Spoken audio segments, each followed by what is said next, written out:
योगी Sergio Gor को भारत का अगला राजदूत नियुक्त किया है।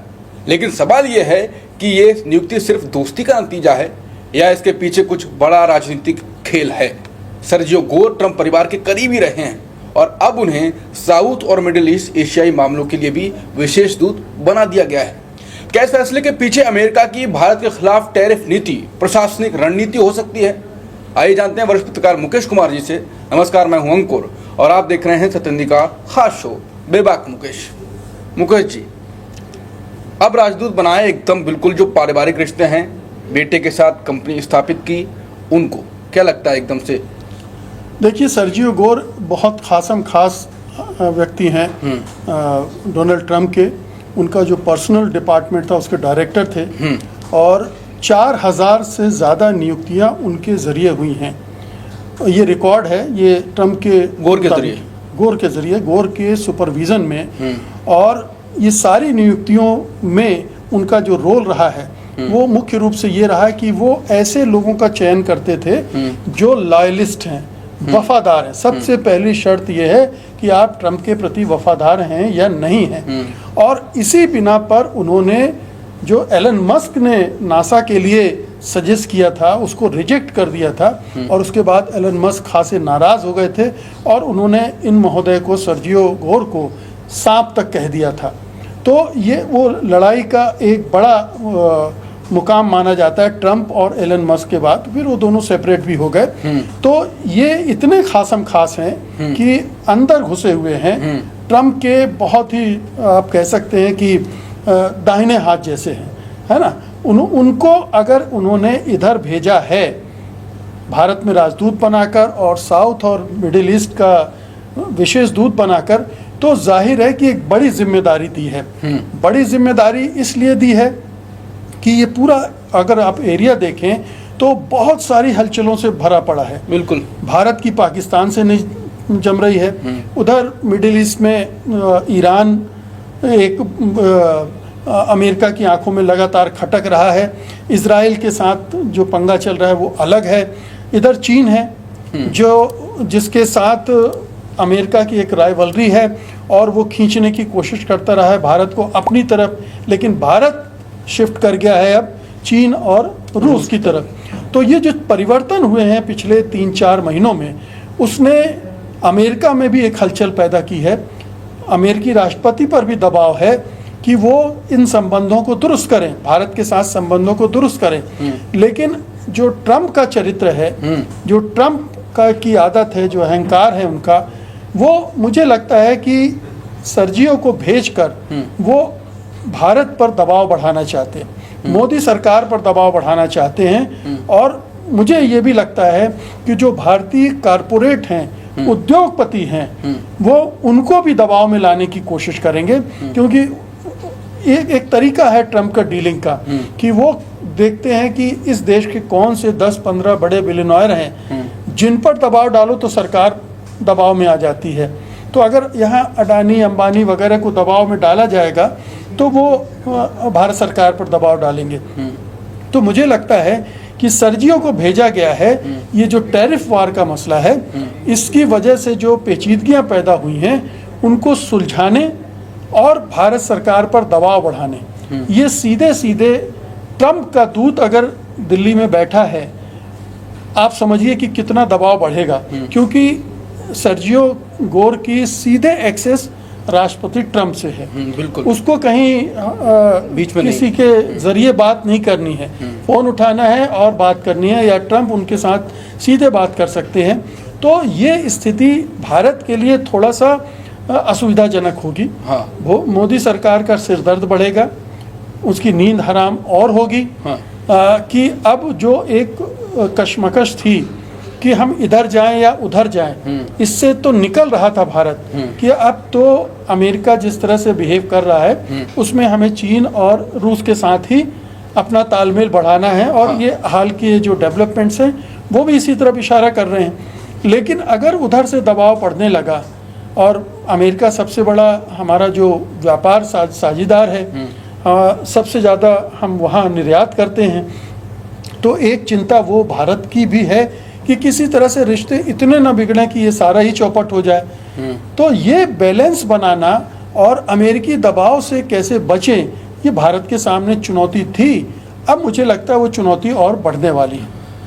पीएम मोदी पिछले कुछ खासकर 1 महीने से और उससे थोड़े दिन पहले तब शुरुआत हुई थी, चीन की तरफ बहुत बढ़ रहे हैं। अब चीन जाने वाले भी हैं। चीन के विदेश मंत्री आए तो क्या किससे नहीं मिले, एनएस से विदेश मंत्री खुद पीएम मोदी से मिले, क्या क्या नहीं कहा गया। दोनों की प्रेस विज्ञप्ति जब आ रही थी तो लग रहा था कि सरकारें पाकिस्तान गए तब भी बोले विदेश मंत्री चीन के। जिस प्रकार से ये भी लगा, चर्चाएं होने लगी कि अब भारत और अमेरिका में भी चर्चा हुई कि चीन की तरफ बढ़ रहा है और मोदी जी ने अब लगभग ठान लिया कि अमेरिका थोड़ा किनारे करना पड़ेगा। अब उन्होंने और दबाव डालने की कोशिश की। ट्रंप ने दबाव में आ जाएंगे क्या? क्योंकि अभी जो लग रहा है उस हिसाब से तो लग रहा है कि ट्रंप को उतना भाव नहीं देंगे। देखिए, अब तो भारत ने मुझे लगता है कि एक निर्णय ले लिया है। अगर अब उसमें वो इधर उधर करेगा तो वो ना वहाँ करेगा ना यहाँ करेगा। बिल्कुल, क्योंकि और वैसे ऐसा ही करते रहे मोदी। दिक्कत ये भी है, वो इधर उधर की करते रहे। बिल्कुल, ये देखिए कि पहले आप पर रूस और चीन भरोसा करना बंद कर चुके थे। जब आप क्वाड में शामिल हुए थे तो ये था कि आप अमेरिका के खेमे में चले गए हैं। क्योंकि क्वाड में वही देश थे, अमेरिकी खेमे के देश थे। तो यहाँ विश्वास का संकट पैदा हो गया था और इसीलिए सीमा पर खींचतान भी शुरू हो गई थी।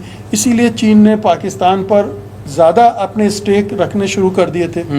अब चूंकि थोड़ा सा चेंज आ रहा है सिचुएशन में, तो चीन भी देख रहा होगा कि अब ये जो नए डेवलपमेंट हो रहे हैं उसमें कहीं भारत फिर से तो पाला नहीं बदलता है, फिर से तो अमेरिका की तरफ नहीं झुकता है। तो अभी उससे निकलने में वक्त लगेगा चीन को भी, रूस को भी, कि भारत दबाव में आता है कि नहीं आता। ये कहना चाहिए कि अब मोदी सरकार के लिए एक बड़ी कड़ी परीक्षा है कि वो दबाव में आता है या नहीं आता है, या उसने जो शिफ्ट किया है वो कितने विश्वसनीय ढंग से किया है और कितना निर्णायक है, डिसाइसिव है कि वो इन दोनों देशों के साथ अपने तालमेल को कितनी दूर तक ले जाना चाहता है। और जितनी दूर तक ले जाना होगा उतना विश्वास बढ़ाना पड़ेगा। विश्वास बढ़ाने के लिए बहुत सारे मेजर लिए जा रहे हैं, चाहे वो सरहदों पर जो विवाद हैं उनको कैसे कम किया जाए, या अभी टिकटॉक की खबर आई है, हालांकि उसका खंडन हो गया है, लेकिन ये माना जा रहा है कि आज नहीं तो कल बहुत सारी चीज़ों से पाबंदियां भारत में हटेंगी। तो उस दिशा में भी बात हो सकती है। ये सब निश्चित रूप से ट्रंप को पसंद नहीं आ रहा होगा। ट्रंप ने भारत को झटका तो देना चाहा था और भारत को दबाव में लाने की भी कोशिश की थी, बिल्कुल, लेकिन भारत छिटक कर दूसरी तरफ चला जाए, ये उनके कैलकुलेशन में नहीं रहा होगा। अब ये परेशानी निश्चित रूप से वाशिंगटन में होगी कि भारत को इतना न दबाया जाए कि वो हमसे हमेशा के लिए और दूर चला जाए। और ट्रंप के अधिकारी ये बोल भी रहे हैं कि भारत को आप ना खो दें, क्योंकि ऐसा भारत के साथ आपको नहीं करना चाहिए। मान लीजिए मोदी जी का जो राजनीति है, खासकर विदेश नीति में, ट्रंप के सामने झुक गए, एडजस्ट करा और उसमें भी झुकाव दिखा, तो जो अभी बन रहा है तो रसिया और रूस और चीन, कुछ बिगड़ेगा कि चीन के साथ तो पहले भी दुश्मनी है, क्या कुछ फर्क नहीं? फिर वो दूसरे तरीके होंगे परेशान। देखिए, इस सब माहौल में भी चीन ने बांग्लादेश, पाकिस्तान, अफगानिस्तान, इनसे अपनी बातचीत करनी बंद नहीं की है। अगर चीनी विदेश मंत्री भारत आए तो फिर वो पाकिस्तान भी चले गए और वहाँ अफगानिस्तान के नेताओं से भी उन्होंने मुलाकात की। तीनों के साथ में तस्वीरें भी आ चुकी हैं। तो ये चीन भी इतना कच्चा खिलाड़ी नहीं है कि वो पूरे दांव लगा देगा जब तक कि आप पूरी तरह से साथ नहीं जुड़े हैं।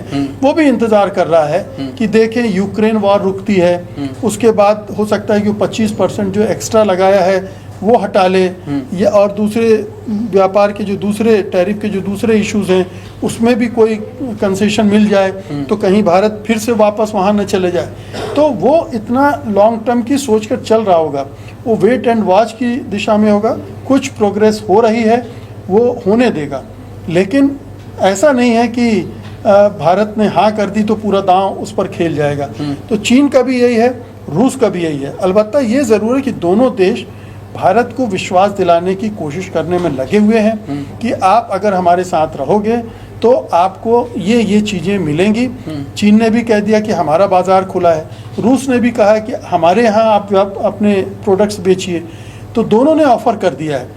सुरक्षा के मामले में भी रूस और चीन अगर आपके साथ जुड़ जाएं तो आपकी सुरक्षा बेहतर ढंग से सुनिश्चित हो सकती है, फिर वो आपको लिए कोई खतरा इस क्षेत्र में नहीं है। तो ये तमाम चिंताएं हैं जिनको ये दोनों देश एड्रेस कर सकते हैं। और दूसरे विकल्प भी हैं भारत के लिए कि दूसरे बाज़ारों को भी टटोल ले वो, ब्राज़ील है, साउथ अफ्रीका है, वगैरह वगैरह, वहाँ भी अपने प्रोडक्ट के लिए, लेकिन उसके लिए थोड़ा सा टाइम चाहिए और वो टाइम लेकर भारत को करना चाहिए। लेकिन अगेन ये जो मैंने आपको बिलियनर वाली बात की, दो AA वाली बात की, अडानी और अंबानी वाली, एक वीडियो फुटेज आपने देखा होगा कि अभी ट्रंप के दरबार में मुकेश अंबानी और उनकी दंपत्ति साथ साथ खड़े हैं, उनकी पत्नी साथ खड़े हैं और बिल्कुल बगल में सर्जियो गोर भी खड़ा है। तो ये कितनी निकटता है ये भी बता रहा है।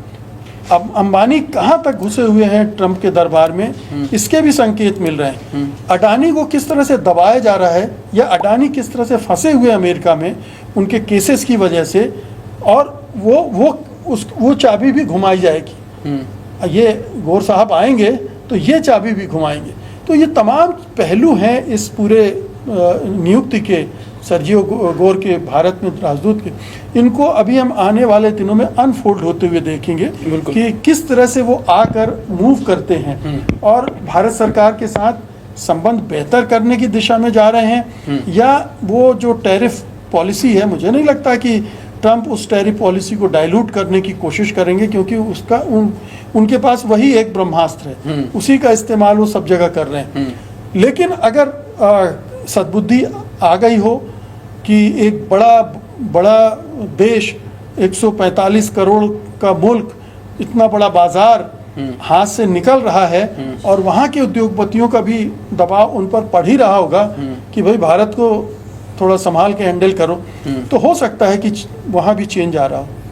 बिल्कुल, अगर ट्रंप लगातार, जैसा कि मुकेश जी ने कहा, कि जो टैरिफ है उसको अपना ब्रह्मास्त्र मान रहे हैं। मेरे गांव में ऐसे एक लकड़ी होती है, उसको बेहा कहते हैं, कि अगर आपने ज़्यादा बच्चों को उस बेहा से मारा तो वो बेहा हो जाएगा, फिर वो आप मारते रहे कुछ नहीं करेगा। तो हो सकता है आपका ब्रह्मास्त्र बहुत ही नॉर्मल